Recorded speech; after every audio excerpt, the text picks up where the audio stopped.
விட்டுறணும். இதுதான் பதம். இதில் இப்போ நான் தண்ணி கலந்து பிசைஞ்சு எடுத்துக்கிறேன். நான் 4 கப் அளவுக்கு தண்ணி சேர்த்துருக்கேன். இப்போ பிசைஞ்சு முடிச்சாச்சு. இந்த அளவுக்கு இருக்கணும். இதை காய விடாமல் ஒரு ஈர துணி போட்டு மூடி வச்சுருங்க.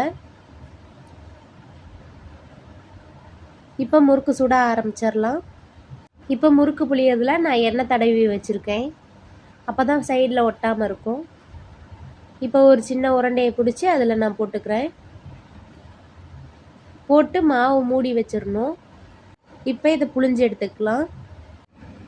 இப்போ ஒரு தட்டை எடுத்து வச்சு அதில் எண்ணெய் விட்டுக்கிறேன். எண்ணெய் விட்டு நல்லா ஸ்ப்ரெட் பண்ணி விட்டுக்கோங்க. இதில் தான் இப்போ நம்ம புளிய போகிறோம். இப்போ புளிய ஆரம்பிச்சுக்கலாம். நான் இப்போ உப்பு பார்க்கறதுக்காக நான் புளிஞ்சிருக்கேன். கொஞ்சம் பெருசாக